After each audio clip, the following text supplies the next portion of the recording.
Voltamos para o segundo bloco. Estamos discutindo a influência da OIT no direito do trabalho brasileiro com o professor e desembargador do trabalho, Luiz Eduardo Gunter, do TRT do Paraná. Bem, professor Luiz Eduardo, com a globalização as empresas começaram a esse processo pula-pula, né? Sai de um país para o outro à procura de um custo menor de mão de obra, o que equivale a dizer países com menos direitos trabalhistas, né? A OIT tem se preocupado com essa questão? A OIT foi o único organismo internacional que fez um estudo sobre as empresas multinacionais, demonstrando o mal que as empresas multinacionais podem fazer aos diversos países pela força que elas possuem, econômica e política. Sim. Então a ideia que a OIT dá, as sugestões que ela apresenta, é que haja um movimento de capilaridade da legislação internacional que proíba esses deslocamentos com prejuízos dos empregados.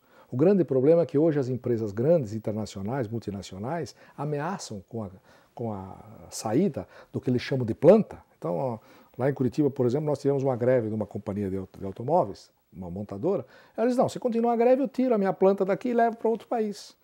Então, esse tipo de ameaça é um sintoma de que, na verdade, o que algumas empresas querem fazer é reduzir o seu custo com o prejuízo extraordinariamente grande dos trabalhadores. A OIT, na verdade, ela tem aí uma proposição para que os estados fiquem atentos e coíbam esse tipo de providências. Não há uma legislação de forma sancionadora, como a OIT não tem, infelizmente, esta determinação de sancionar, de multar, e talvez aí seja o grande, digamos assim, calcanhar de Aquiles da OIT. Sim. A OIT, a única coisa que pode fazer é excluir um país como seu Estado-membro.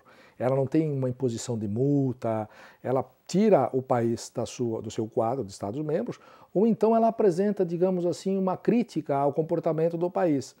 Mas isso tem, digamos assim, um efeito psicológico, um efeito, digamos, entre as nações, de que aquela empresa não está agindo corretamente. Mas isso não é sentido do ponto de vista econômico, do ponto de vista de prejuízos, eventualmente, desses que estão fraudando as leis da OIT. O importante nesse caso, eu penso, Vanderlei, é que continuemos pensando como fazer, junto com a OIT, para reduzir as diferenças que há de ganhos entre um país e outro trabalhando para a mesma empresa. Vou citar um exemplo, a Volkswagen. Na Alemanha, quando nós estivemos lá para discutir esse assunto com os sindicatos, junto com os demais juízes que foram discutir esse trabalho, verificamos que o grande problema hoje do trabalhador das multinacionais é que eles, na verdade, têm um tipo de ganho diferente dependendo do país que eles estão trabalhando.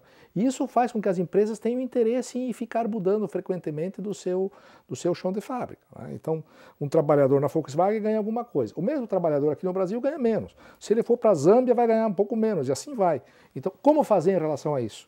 É um problema muito difícil de resolver, né? Porque o custo de vida também na Alemanha é diferente, as condições de saúde, de educação são diferentes, mas a OIT está preocupada com isso e não tem uma solução definitiva.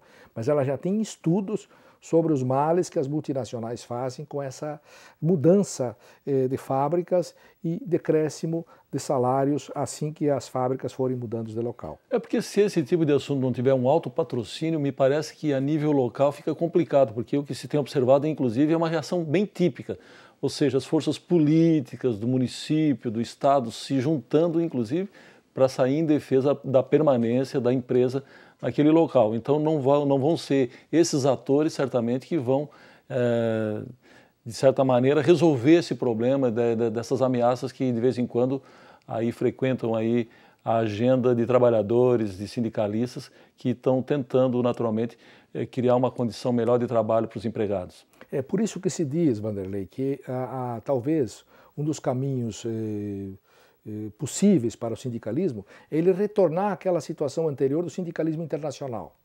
O sindicato nacional ele é fraco. Se o sindicato voltar àquela ideia antiga de que ele tem que se unir com os outros países, o sindicato passa a ser forte.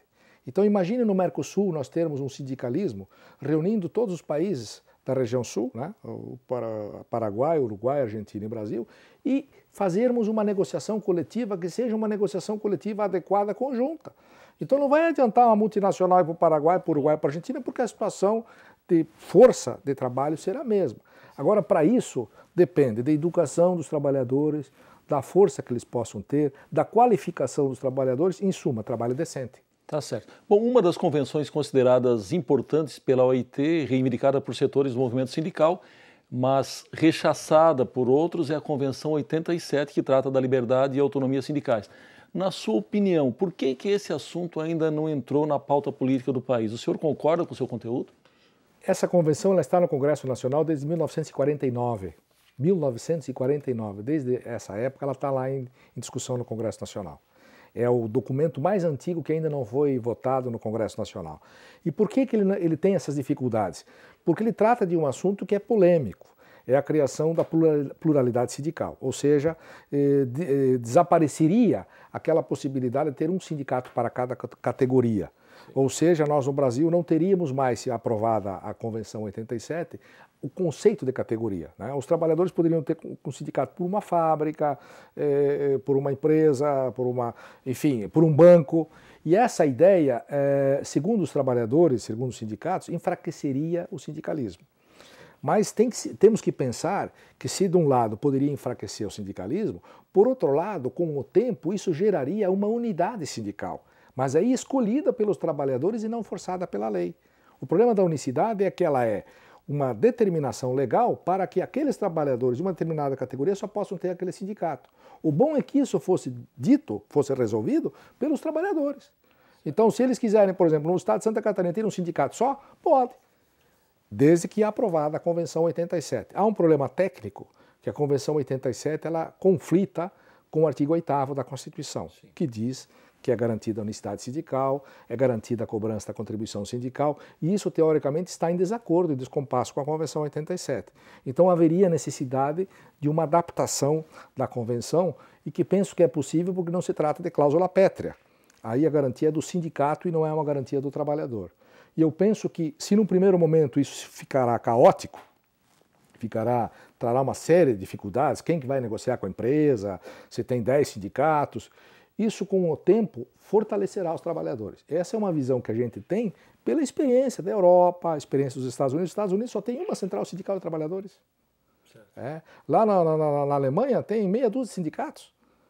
E é um sindicalismo forte, então não é a quantidade de sindicatos que o fortalece, às vezes é a quantidade de sindicatos nesse sistema de unidade é que vai enfraquecê-los. E a pluralidade inicial pregada pela Convenção 87, ela no futuro chegará a uma unidade exatamente porque os trabalhadores devem perceber que só com o menor número de sindicatos eles podem ter maior força. Tá certo, nós precisamos chamar mais um rápido intervalo, nós voltamos em seguida, só um minuto.